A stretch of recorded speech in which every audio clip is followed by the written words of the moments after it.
Assalamualaikum warahmatullahi wabarakatuh. Salam sejahtera untuk kita semua. Yang terhormat Bapak Dr. Kartono sebagai dosen dari mata kuliah Sejarah dan Filsafat Matematika, serta rekan Bapak Ibu semua, teman-teman mahasiswa. Perkenalkan, saya Muhammad Faiz Fadila. Di sini akan menjelaskan tentang 4 konsep matematika dalam kaum Pitagoras. Misalkan kita merujuk pada Pitagoras sendiri sini adalah sebuah tokoh di mana di masa Yunani kuno yang di mana dia sebelumnya berkeliling ya, berkeliling mungkin ke banyak tempat, ke Mesir, Babilonia sampai akhirnya pulang ke Yunani sendiri ke tempat halamannya Samos dan mendirikan sekolah. Walaupun memang di Samos sendiri tidak diizinkan bagi penduduk, tapi dia bisa membuat sekolahnya sendiri dan para muridnya ini kita sebut dengan sebagai kaum Pitagoras. Nah, apa saja sih 4 hal yang mungkin dibahas? Nah, ini setelah saya baca buku dan juga berbagai literasi lainnya, ada 4 konsep ya matematika di era Pitagoras atau kaum Pitagoras. Yang pertama tentang aritmatika, nanti berhubungan dengan bagaimana bilangan-bilangan. Terus juga harmonia, itu tentang bagaimana musik ya, musik dengan bilangan. Terus ada geometria, bagaimana berarti konsep geometri. Terus juga astrologi ya, bagaimana konsep dari astronomi sendiri. Nah, pertama ya tentang aritmatika. Di sini kaum Pitagoras itu meyakini dasar paling penting adalah bilangan itu sebagai dasar segala sesuatu. Jadi dalam alam semesta di sini mereka berkeyakinan bahwa segala sesuatu itu bisa kita representasikan sebagai suatu bilangan. Misalkan kalau kayak satu itu sebagai satu kesatuan, dua sebagai dualisme gitu. Jadi melihat bagaimana konsep dari alam semesta itu sebagai bilangan. Dan hasilnya ya banyak sekali ya contoh misalkan klasifikasi bilangan-bilangan, misalkan bilangan segitiga, bilangan persegi, bilangan poligonal, yang tentunya itu banyak mengilhami dan menginspirasi penemuan-penemuan dalam bentuk lainnya. Nah, terutama mungkin dalam bentuk nanti geometris. Nah, terus juga penemuan ada bilangan genap dan ganjil. Nah, kaum Pitagoras ini meyakini ya ada suatu bilangan yang tentunya mungkin habis dibagi oleh dua, ada juga bilangan yang tidak habis dibagi oleh dua. Nah, selanjutnya penemuan bilangan irasional. Bilangan irasional sendiri ini nanti saya erat kaitannya dengan di geometri ya. Jadi bagaimana mereka nanti menemukan suatu persegi dengan sisi yang sama, misalkan satu sama satu, ketika mereka menghitung diagonalnya dengan teorema Pythagoras, mereka menemukan suatu bilangan yang tidak bisa diinterpretasikan sebagai pembagian dari bilangan rasional. Nah, selanjutnya bilangan Pythagorean ini adalah hasil dari teorema Pythagoras. Jadi ketika mereka melihat keteraturan ya dari segitiga siku-siku, jadi ada sebuah 3 bilangan yang dimana selalu teratur ya dari misalkan sisi dari apa namanya tegaknya sama hipotenusanya kayak gitu. Lalu bilangan prima. Nah, dari sini kaum Pitagoras itu juga menemukan bagaimana sebuah bilangan yang itu hanya habis dibagi oleh satu dan juga bilangan itu sendiri. Nah, selanjutnya itu adalah harmonia atau musik. Nah, kaum Pitagoras itu sangat menyukai musik, terutama misalkan musik sebagai alat terapis dan juga mungkin alat sebagai nanti pembelajaran. Nah, dalam musik sendiri, mereka menemukan bagaimana suatu rasio ya, rasio bilangan yang tentunya di dalam musik modern ini akhirnya dikenal sebagai mungkin ada oktav, quint, quart, yang dimana rasionya sendiri itu ada misalkan oktav itu rasio 2:1.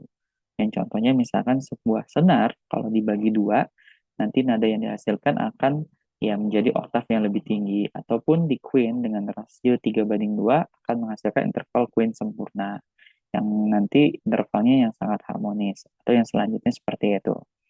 Nah, terus ada konsep tentang musik sfera. Nanti ini hubungannya dengan astrologi atau astronomi. Jadi bagaimana mereka melihat musik itu sebagai tatanan yang teratur, itu juga melihat bagaimana sebuah pergerakan alam benda ya, benda langit itu juga teratur seperti layak halnya musik gitu. Jadi keteraturan planet-planet, bintang, dan macam halnya itu seperti layaknya musik gitu, teratur. Selanjutnya itu adalah tentang geometri. Bagaimana di sini yang sangat terkenal itu adalah teorema Pythagoras itu sendiri. Ketika melihat segitiga siku-siku, nanti mempunyai keteraturan ya. Keteraturan ada tiga bilangan yang membentuk segitiga tersebut kayak gitu. Nah, selanjutnya adalah bilangan poligonal yang seperti tadi misalkan yang segitiga, segi empat. Dan di sini akhirnya merujuk kepada proporsi dari geometri sendiri. Dan ini sangat banyak mengilhami dan menginspirasi ilmuwan-ilmuwan matematika lainnya tentang bagaimana suatu kesimetrisan dalam geometris. Nah, selanjutnya ada tetraktis. Nah, di sini adalah bagaimana keyakinan ya. Keyakinan dari kaum Pitagoras sendiri itu tentang empat hal. Misalkan hal suci, misalkan ada air, api, udara, bumi, tanah, kayak gitu. Nah, tetraktis ini memang kayak istilahnya segitiga sama sisi yang disusun ya.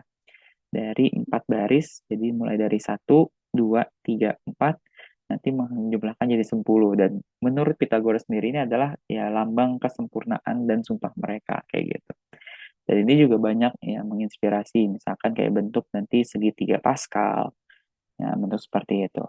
Nah, yang selanjutnya pertemuan bilangan irasional yang seperti saya sudah jelaskan tadi, bagaimana dalam teorema Pitagoras ketika mereka menemukan sebuah persegi yang sisinya sama, ketika mencari uh, bilangan dari diagonalnya, maka mereka menemukan suatu bilangan yang tidak bisa diinterpretasikan sebagai pembagian atau rasio dari bilangan rasional, bilangan bulat itu sendiri. Nah, selanjutnya adalah astrologi. Ini berarti konsep yang sangat lekatnya dengan astronomi. Nah, tadi konsep tentang musik sfera yang sudah saya jelaskan bahwa bagaimana mereka melihat suatu tatanan di bumi itu bentuknya harmonis ya. Jadi kosmos sendiri itu dari bahasa Yunani kuno artinya keteraturan. Jadi kalau misalkan musik yang didengar itu teratur, nah di musik sfera ini berarti artinya alam semesta itu juga bergerak secara teratur. Dan ini ya misalkan di selanjutnya ya bagaimana gerakan planet itu mereka melihat bentuknya melingkar gitu kan. Terus konsep bumi sebagai bola juga ya bahkan mungkin sebelumnya ada konsep bumi datar. Ya, tapi kaum Pitagoras di sini melihatnya itu sebagai adalah susunan bola, ya, bola-bola dan planet atau bintang lain juga sama. Dan gerakan planet berbentuk melingkar ini bagaimana banyak mengilhami ya bahwa keteraturan rasio ya kan bilangan yang ada dalam astronomi sendiri ini eh, bagaimana nanti mengilhami atau menginspirasi penemuan lainnya bagaimana oh ternyata nanti bentuknya elips gitu ya mungkin di Euclid kayak gitu di elemen sendiri atau misalkan di Ptolemy bagaimana ya mungkin awalnya melihat gerakan planet melingkar tapi mungkin ada yang elips ada yang bagaimana. Nah, terus juga perhitungan astronomis dengan bilangan.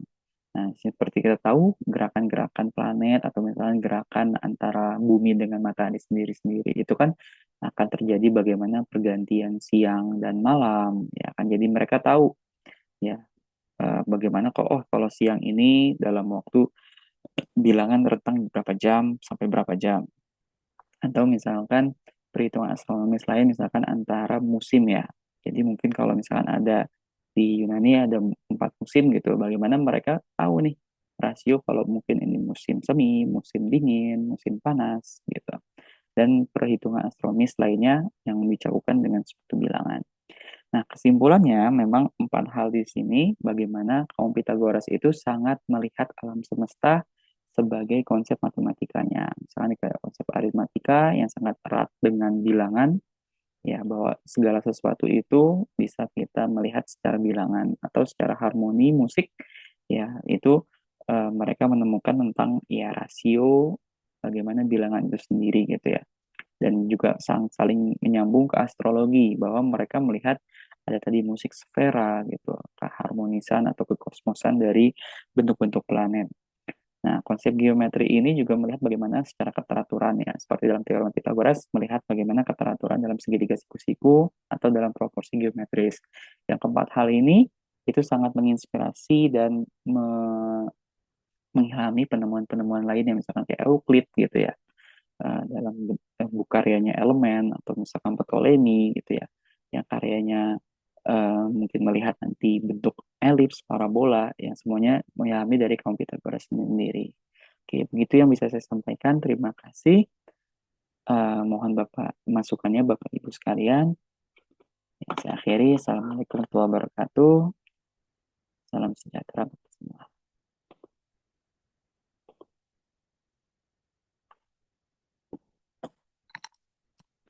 Cek satu, dua, tiga. Masih masuk.